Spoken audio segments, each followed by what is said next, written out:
Pemirsa, radang usus merupakan kondisi usus mengalami iritasi yang timbul akibat adanya reaksi keliru dari sistem kekebalan tubuh.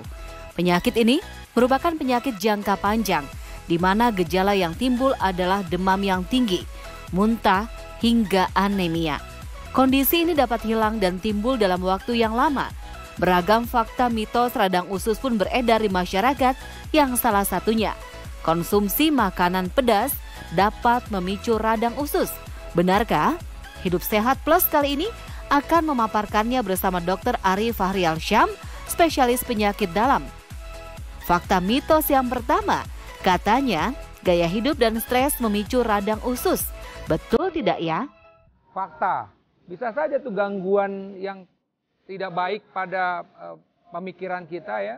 Yang saya bilang tadi faktor stres tadi ya, itu akan menyebabkan gangguan pada pencernaan kita. Bisa misalnya pada lambung. Stres bisa meningkatkan asam lambung. Kemudian juga stres bisa membuat usus kita bekerja menjadi lebih cepat timbul diare. Jadi sekali lagi benar bahwa stres bisa menyebabkan gangguan pada pencernaan kita. Pemirsa, siang-siang makan makanan yang pedas, mata tak ngantuk. Mata yang ngantuk tentu bisa kembali segar.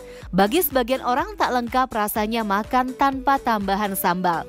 Sensasi pedas yang didapat dipercaya membuat nafsu makan semakin bertambah. Tapi fakta atau mitos kalau makanan pedas memicu radang usus? Mitos, buat kita yang tidak punya masalah dengan mah kita, nggak ada masalah makanan yang pedas begitu. Ya, silakan aja makan pedas, tapi tentu tidak boleh berlebihan. Ya, kenapa? Ya kalau kita memang kebetulan sensitif, ketika kita makan pedas yang berlebihan bisa aja timbul perih di hati atau bahkan mencetuskan terjadinya diare pada pasien tersebut.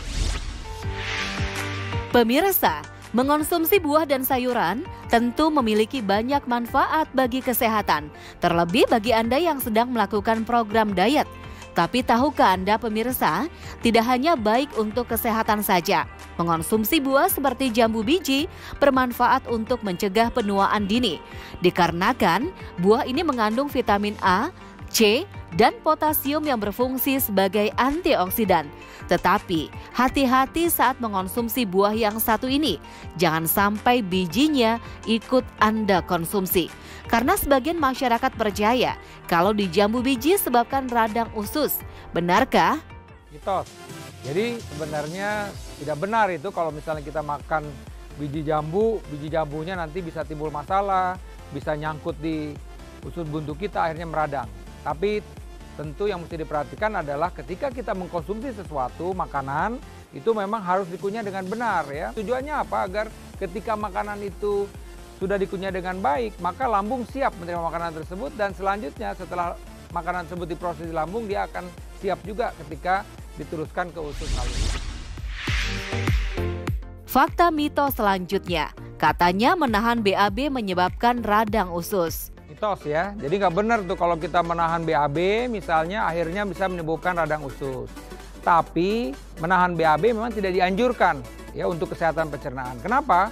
Karena nanti usus kita itu terbiasa untuk menahan BAB, akhirnya apa? Terjadi sembelit. Nah kalau udah terjadi sembelit bisa saja akhirnya timbul ambeien, BAB berdarah ya. Itu tetap jadi harus menjadi perhatian bahwa secara kesehatan kita tidak dianjurkan untuk menahan BAB kita. Makan merupakan salah satu kebutuhan utama manusia. Selain memberikan energi, mengonsumsi makanan sehat seperti buah dan sayur juga bermanfaat untuk menjaga tubuh agar tetap sehat. Tapi jangan lupa diimbangi dengan olahraga. Tapi jangan olahraga setelah makan karena katanya justru bisa membuat radang usus. Mitos ya, jadi olahraga setelah makan tidak ada masalah. Cuman masalahnya begini, kalau kita setelah makan kemudian kita loncat-loncat, bisa saja makanan tersebut akan balik arah ke atas. Tidak menyebabkan radang usus secara langsung. Tapi tetap itu suatu hal yang memang ketika kita selesai makan ya tidak boleh langsung olahraga, begitu juga. Radang usus merupakan kondisi di mana adanya inflamasi pada usus besar. Selain pola hidup yang sehat, penyakit ini juga terjadi lantaran sistem kekebalan tubuh yang tidak bekerja dengan baik. Tapi benar nggak ya kalau katanya perut perih merupakan gejala dari radang usus? Fakta, jadi pasien-pasien yang mengalami perih, ya itu bisa di lambung, bisa di sekitar pusar, bisa di perut kanan, bawah, itu merupakan gejala. Jangan-jangan memang ada radang usus. Kemudian kadang-kadang kalau dia ini karena problem di saluran cerna bawah mungkin juga disertai dengan diare misalnya. Kalau ini karena problem di saluran cerna atas mungkin dia mual atau muntah gitu.